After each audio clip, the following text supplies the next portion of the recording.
Dans le cadre du projet Prévenir et répondre à l'extrémisme violent dans le corridor atlantique, financé par le Royaume de Norvège et du Danemark, le gouvernement ivoirien, avec l'appui du PNUD, initie une rencontre de coordination et d'appui à la digitalisation des plateformes régionales d'alerte précoce et de réponse à Ferkessédougou. Cet atelier nous permettra d'envisager la digitalisation, bien sûr, de ce mécanisme-là pour le rendre plus efficace, pour rendre plus fluide donc la communication des alertes, la communication donc des informations, pour que les acteurs de réponse qui appartiennent donc à ce dispositif, à cette plateforme, puissent apporter donc les réponses idoines aux questions épineuses que rencontrent donc les populations. Donc pour l'Observatoire de la solidarité et de la cohésion sociale, au nom duquel donc nous prenons part à cette activité, avec bien sûr l'autorisation de Madame le ministre de la Cohésion nationale, de la solidarité et de la lutte contre la pauvreté. L'Observatoire donc avec la commission régionale du Tchologo donc a une place centrale donc dans ce dispositif. Et nous avons échangé pendant 2 jours, des échanges fructueux, des échanges vraiment qui augurent de belles perspectives. Outre la région du Tchologo, nous avons la région du Folon, de la Bagoué, du Poro et du Boukani, qui sont donc concernés par ce projet qui, depuis l'année dernière, donc, a consisté à mettre en place des plateformes de coordination. Il était question pour nous, étant acteur majeur également dans la cohésion sociale au niveau national, de participer à la coordination des plateformes de sorte à créer une synergie en matière d'alerte précoce et en matière de réponse. Il faut dire que cet atelier était très intéressant dans la mesure aussi où les institutions, les médiateurs de la République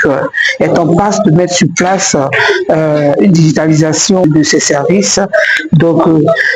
cette session a été très attractive, très enrichissante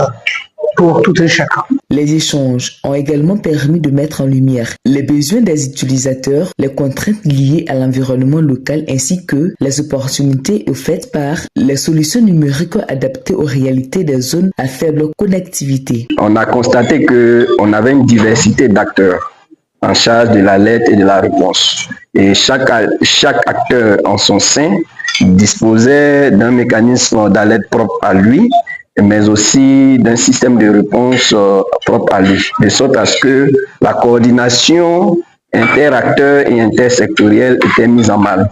Donc l'idée, ça a été d'abord de réunir les acteurs pour voir un peu les défis en termes de coordination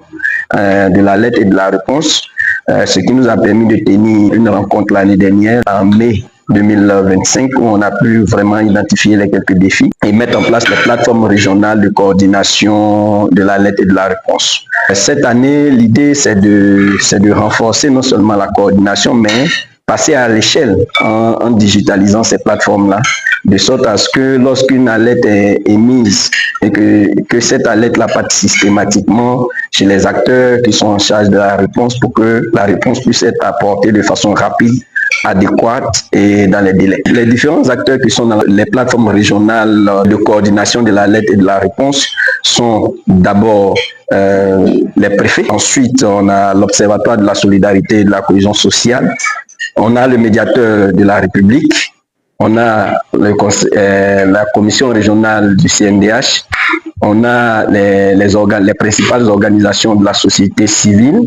et on a les jeunes moniteurs de l'alerte précoce qui sont rattachés à l'Observatoire de la solidarité et de la cohésion sociale, les jeunes du CNJ et toute personne qui pourra être utile à l'animation de la plateforme en tant qu'émetteur d'alerte, mais aussi en tant qu'apporteur de réponse aux menaces face au conflit et à l'extrémisme violent.